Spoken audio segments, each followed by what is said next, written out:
Mr. Tipton. Scott. Thank you, Mr. Chairman. Thank you, Ms. Mills, for being here.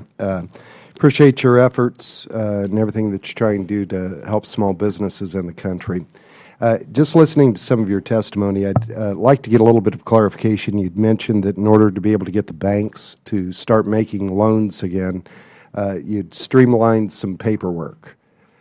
Can you describe a little bit for us what were the actual cost savings to the bank as an incentive, the streamlining of that paperwork? I know we have that, but I don't have it here, so I'm happy to get back to you. You know, I think we'd like to hear that because we often hear government is simplifying things, and that rarely is actually the case. And in terms of trying to be able to create some cost savings, because that is a real issue. You'd also mentioned that non-performing loans are dropping. Correct. Right now. Is that a result of an improving economy, or is that a result that people have simply gone bankrupt and they're no longer on the board? Our loan portfolio is made up of cohorts that were performing in, that were made in 2005, 2006, Right. 2007. Many of those, when you look at our delinquency rate, failed in the recession, and therefore caused a peak about 14 months ago in August 2008 of our portfolio. Our overall default rate peaked 14 months ago, and now it is improving slowly as those loans have passed through the portfolio. So the stabilization was that businesses basically went belly up. Well, actually, the new loans are defaulting. They're early, but they are defaulting at a much, much lower rate, measured by from their month from inception than the loans from those previous cohorts. So we anticipate that this improvement will continue. Right. We also know that credit scores on our current portfolio of loans made in recent years are much stronger. Okay. You'd mentioned that there's a commitment of $20 billion in commitments from the larger banks. How much of that's been loaned out? We made the announcement on this 3 or 4 weeks ago, so probably not very much yet, but it's coming. Okay, great. You know, looking through your written testimony, you seem to give a tip of the hat to the President in regards to the $467 billion stimulus and indicated that it was paid for. My concern, a lot of our constituents' concerns that are small businesses, is it's being paid for on the backs of businesses that are currently struggling in terms of increased tax rates. Could you speak to that? We're talking about the American Jobs Act. Right.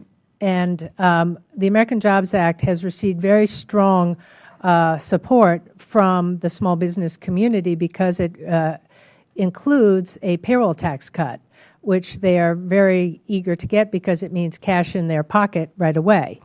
Those, as I understand it, no specific pay-for yet has been decided because the bill is still in the hands of Congress.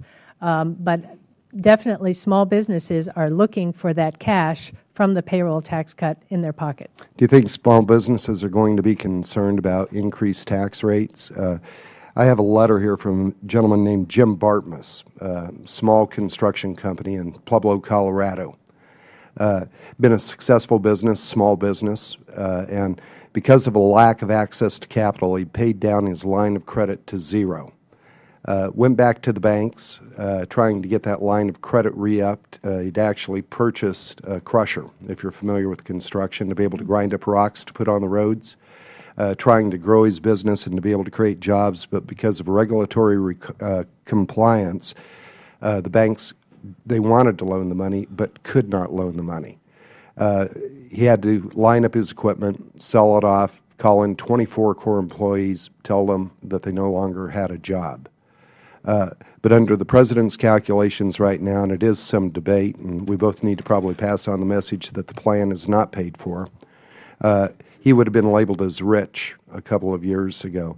Do you think it's counterintuitive, in fact counterproductive, to be raising taxes on small businesses at this time? Well, first of all, if you have another small business like this, or he is still available, please tell your small business owner in that situation to get on SBA.gov and come into our district office, because that's exactly the situation where we can help.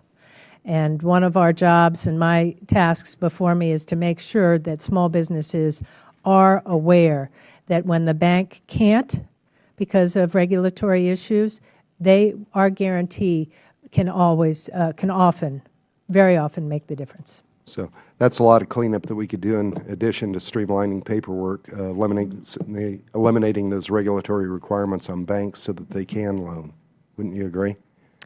We have sat with banks, and I sit on a continuous basis with the regulators to make sure that the guidance they have given on small business lending at the top is making its way all the way down to the regional, their regional regulators, so that we have a consistent set of regulations at the banks so that they can open their doors to small businesses and get some of this money out into their hands. Well, I hope that'll happen. I see my time's expired. Thank you, Mr. Chairman. Thank you.